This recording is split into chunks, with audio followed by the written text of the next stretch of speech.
Olá, irmãos, tudo bem? Espero que vocês estejam bem. Vamos para mais um dia de estudo da Palavra de Deus, seguindo o nosso circuito bíblico. Semana 7, nós vamos ler o texto que está em Lucas capítulo 4, deixa eu ver o versículo, Lucas 4, 31. Antes disso, queria orar com vocês. Vamos orar? Senhor Deus, muito obrigado, Pai, por mais um dia. Obrigado pelas ferramentas tecnológicas que que nos ajudam a comunicar a tua palavra para além do presencial. Obrigado por termos acesso a isso, obrigado por podermos de alguma maneira espalhar o teu evangelho pelo mundo, Pai. Eu peço que o Senhor me use na pregação da tua palavra. Eu peço que o Senhor prepare os corações e as mentes para receber a tua palavra, em nome de Jesus. Amém. Irmão, semana 7, nosso circuito bíblico está disponível no site da igreja, churchofthecity.us. Entra lá, tem um circuito bíblico. Convido você a ler a Bíblia, os 4 evangelhos, junto conosco. Hoje nós vamos ler Lucas 4, 31, diz assim: Então, ele desceu a Cafarnaum, falando de Jesus, desceu a Cafarnaum, cidade da Galiléia. E no sábado começou a ensinar o povo. Todos ficavam maravilhados com o seu ensino, porque falava com autoridade. Na sinagoga havia um homem possesso de um demônio, de um espírito imundo. Ele gritou com toda a força: Ah, que queres conosco, Jesus de Nazaré? Vieste para nos destruir? Sei quem és tu, o Santo de Deus. Jesus o repreendeu e disse: Cale-se e saia dele. Então o demônio jogou o homem no chão diante de todos e saiu dele sem o ferir. Todos ficaram admirados e diziam uns aos outros: Que palavra é essa? Até aos espíritos imundos ele dá ordem com autoridade e poder, e eles saem. E a sua fama se espalhava por toda a região circunvizinha. Bom, Jesus chegou em Cafarnaum, lá na região da Galiléia, entrou na sinagoga, sábado, começou a ensinar, começou a explicar a Bíblia e manifestou um demônio. Ele expulsou o demônio. E as pessoas ficaram maravilhadas com aquele poder. Né? Quem é esse homem que até os demônios o obedecem? E, ao final, o texto diz que a fama de Jesus começou a se espalhar. Eu quero focar com vocês aqui em duas coisas. O que eu estou chamando de teoria e prática. A teologia, a academia chama de doutrina e devoção. Nós poderíamos chamar também de palavra e poder. Nós poderíamos chamar também de intelecto e coração. O que isso tem a ver? Em algum momento da história da igreja, os homens separaram essas duas coisas: palavra, doutrina, Bíblia, e poder, milagres, dons. Isso sempre andou junto. Isso estava junto, obviamente, em Jesus, isso estava junto nos apóstolos, isso estava junto nos pais da igreja, lá no primeiro século. Você pega os relatos bíblicos. Isso esteve junto, irmãos, durante muitos anos. Até que chegou algum momento que houve uma ruptura. Nasceram igrejas que se dedicavam mais ao ensino e começaram a desconsiderar os dons, e a consequência do dom é o milagre, então começaram a desconsiderar os milagres, e o tempo passou, e isso foi muito ensinado, muito, e meio que virou o padrão da igreja evangélica durante um tempo. Quando eu digo um tempo, são séculos e séculos, bastante tempo. Quando chega mais ou menos em 1900, seguindo os relatos que nós temos acesso, porque acredita-se que isso acontecia já muito tempo antes, e eu estou falando sobre o movimento dos dons espirituais e, entre aspas, dos milagres. Quando chega mais ou menos em 1900, surge ou ressurge igrejas evangélicas que professam Jesus e transitam ou ensinam ou atuam nos dons do Espírito Santo. E aí, de 1900 para cá, nascemos nós seres humanos, nasceu várias igrejas que existem hoje, nasceram nesse período, obviamente, de 1900 para cá. Essas igrejas nasceram segmentadas, dividiram palavra e poder. Só que isso não tem como dividir, porque a Bíblia diz que a pregação da palavra é poder. E a Bíblia diz, com outras palavras, com outros verbetes, a Bíblia diz que o poder, ele é visto, ele é praticado, ativado, difícil falar nesses termos, né? Mas você vê o poder, você vê o milagre quando a palavra é exposta. Então não tem como desassociar essas duas coisas. Não tem como você desassociar o poder da palavra, porque o poder nasce na palavra, e não tem como você desassociar a palavra do poder, porque a palavra gera o poder. Pedro, mas você falou que as pessoas desassociaram durante muitos anos. Exatamente. Esse é o problema. As pessoas desassociaram durante muitos anos. E se você pensar bem, do ponto de vista negativo, se você estiver falando só o lado negativo, tem lados positivos, mas eu estou frisando ou colocando os meus olhos no lado negativo. Se você pensar bem, se uma igreja que, entre aspas, entenda o que eu vou dizer, eu estou falando do lado negativo. Uma igreja que só tem palavra, ela parece que você foi em uma palestra. Porque se eu só tenho letra, eu não tenho vida. Vou reiterar que eu estou olhando o lado negativo, senão, se tirar essa frase do contexto, vai parecer uma coisa que não é o que eu estou querendo dizer. Mas, se só tem letra, eu falo da Bíblia, mas eu não vivo a Bíblia, aí eu cito vários pensadores, e aí eu prego um monte de coisa, mas não tem vida, parece uma palestra. Parece uma palestra. Se eu estou numa igreja do fogo, onde só tem poder e não tem palavra, parece o quê? Uma seita. Porque tem um monte de gente que está sentindo coisas, mas eu não sei baseado em que eles estão sentindo aquilo. Aí um grupo olha para o outro e fala, vocês são frios. Aí só tem palestra. Aí o outro grupo olha para o outro e fala assim, mas esse calor aí, essa quentura eu não quero também não, porque parece uma seita. Vocês estão aí fazendo um monte de coisa que eu não vejo aqui. Entende? E aí o que o diabo conseguiu fazer ao longo da história? Como é que fala? Atou as nossas mãos, mas tornou a gente improdutivo. Porque a gente desassociou o fruto da semente. A palavra gera o poder nasce na palavra. Eu desassocio essas duas coisas. Se eu tenho poder sem palavra, não é poder, mas eu estou dando um exemplo. Se eu tenho poder sem palavra, não vai fazer nada. Porque não tem palavra, não tem verdade. Se eu tenho palavra sem poder, também não é palavra, porque se fosse palavra teria poder. Se eu tenho palavra sem poder, também não vai fazer nada. E aí a gente ficou sem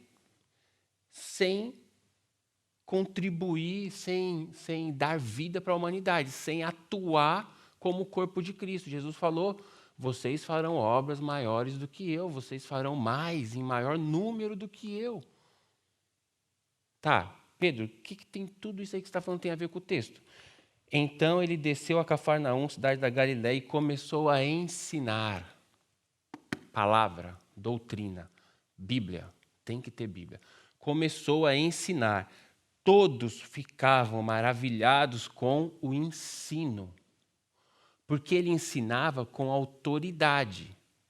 Então, ninguém tinha visto o poder. Tá? Ninguém tinha visto o poder. Eles estavam olhando o cara, Jesus, respeitosamente, eles estavam olhando o cara ensinar. E ele ensinava com autoridade. Aí, palavra, Bíblia. Uau, ele está ensinando a Bíblia. Quando ele ensinou a Bíblia, manifestou um demônio. Isso vai acontecer sempre? Não. Isso aqui aconteceu nesse relato aqui. Já aconteceu com o apóstolo Paulo também. Acho que com Pedro, não nesse contexto, mas com Paulo aconteceu de estar ensinando e manifestar um demônio. Ele estava ensinando, manifestou um demônio. Quando manifestou o demônio chamou ele de o Santo de Deus e ele falou, sai dele. Aí o povo viu o quê? Poder. O povo viu uma palavra pregada com autoridade que gerou poder. Não tem como a gente desconectar essas duas coisas. Mas também, irmãos, eu deveria fazer essa afirmação aqui. Não tem como a gente viver sem ter as duas coisas conectadas. Porque senão eu vou ter palavra pra caramba e as pessoas vão ver, nossa, como ele prega, mas ele não vive o que ele prega. Ou o outro lado que a gente conhece um monte de gente por aí. Crente, muito crente, mas não consegue me explicar nada, não sabe me falar o que Jesus fez na cruz, não sabe me explicar sobre a diferença do Antigo Testamento para o Novo, não sabe me explicar sobre os dons, sobre o fruto, sobre o reino, e aí vive de sensações. Então, irmãos, a gente tem que juntar a teoria com a prática. É feio, esse título é feio, mas eu deixei de propósito, porque se eu colocasse doutrina e devoção ia ficar muito... Mas a gente não pode desassociar a devoção, que é o coração queimando, da doutrina, que é a Bíblia. E a gente não pode desassociar a Bíblia, que é a doutrina, do coração queimando. Existem um monte de teólogos hoje, grandes líderes, grandes pastores que vivem assim. Aqui nos Estados Unidos a gente tem o John Piper. No Brasil a gente tem Hernandes Dias Lopes. Tradicional. Os dois são... O Piper é batista, eu acho. O Hernandes é presbiteriano. Os dois são tradicionais. Só que eles têm o coração queimando, irmãos, por Jesus. Tem o pastor, que o pastor Sérgio gosta muito e cita muito aqui no púlpito. O pastor Luciano Subirá. Palavra e coração queimando. Teólogos antigos como Jonathan Edwards, que é o teólogo que o Piper mais gosta, ele fala isso. Tradicional, igreja histórica, reto na Bíblia, com o coração queimando. Quando você lê essas pessoas, quando você olha para essas pessoas, quando você é impactado pela vida dessas pessoas, você fala, uau, é esse tipo de cristianismo que eu quero viver. Que é um cristianismo que não é frio, dominical, vou bater cartão, sabe bater cartão antigamente, o funcionário? Vou lá dar um check, que eu fui no domingo. Não é esse cristianismo frio. E não é um cristianismo... Vou falar o que dizem por aí, tá bom? Então, aspas. Não é um cristianismo maluco, que ninguém sabe o que está acontecendo naquela igreja e não tem explicação. Então, a gente precisa conectar a palavra com o poder. A nossa vida prática tem que ser baseada na teoria bíblica, ou a nossa teoria bíblica tem que resultar em atos praticáveis. Não é isso que o pastor tem falado aqui ao longo, pelo menos, do último ano inteiro, sobre fruto, dons. O que você tem feito com a palavra que você tem ouvido, como é você lá fora, como as pessoas olham para você, elas veem Jesus em você. É disso que eu estou falando, é esse tipo de poder que eu estou falando, frutificação. Viver na prática a Bíblia. Então, Jesus ensinava com autoridade, ele ensinava o que é a palavra de Deus. E as pessoas ficaram, lá no final, todos ficaram admirados e diziam uns aos outros, que palavra é essa? Até os espíritos imundos ele dá ordem com autoridade e poder. Olha que bonito isso. Às vezes a gente lê e não passa desapercebido. Eles não falaram que homem é esse. Eles falaram que palavra é essa, porque eles sabiam. Ele estava dentro da sinagoga, ele estava falando para religiosos. Os religiosos sabiam que homens não fazem coisas, quem faz coisas é Deus. Então, que palavra é essa? Que palavra é essa que tem esse poder? Aí, eu te pergunto, as pessoas que convivem com você têm essa sensação? Que pessoa é essa? Que palavra é essa que essa pessoa carrega? Que testemunho é esse? Que vida é essa? No sentido positivo. Que vida é essa? Uau! Semana passada o João falou sobre obedecer, permanecer. João Batista obedeceu, ficou firme em Jesus Cristo, mesmo na prisão, e foi degolado. Então, eu olho para o João Batista e eu falo assim, que vida é essa? Uau! Que palavra foi essa que esse cara leu que gerou esse poder a ponto dele permanecer fiel até o fim, preso? Ou você quer mais poder do que isso? Você imagina quantas pessoas olharam para o testemunho dele na cadeia e se converteram? Porque as pessoas deviam fazer essa mesma pergunta. A gente está aqui preso pelo Herodes, pelo governador, pelo, sei lá, líder. A gente está aqui preso e reclamando dele. Aquele cara está preso junto com a gente e está ali cantando e louvando. Que palavra é essa? Então, irmãos, nós precisamos entender isso. Esqueça os dogmas evangélicos. Apegue-se à doutrina bíblica.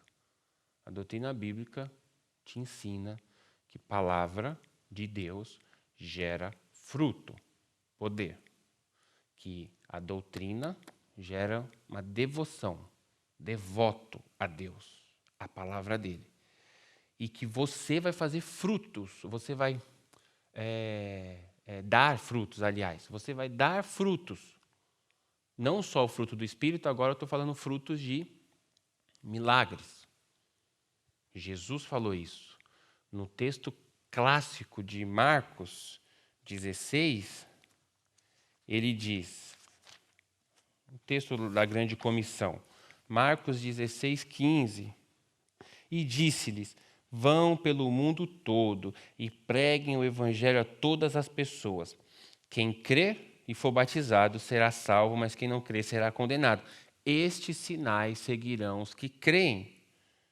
Em meu nome expulsarão demônios, falarão novas línguas, pegarão em serpentes, e se beberem algum veneno mortal, não lhes fará mal. Não lhes fará mal. Imporão as mãos sobre os enfermos e os curarão. Então, irmãos, ele está falando isso para a gente? Ele não está falando só para os apóstolos. Ele está falando, vão pelo mundo todo e preguem o evangelho.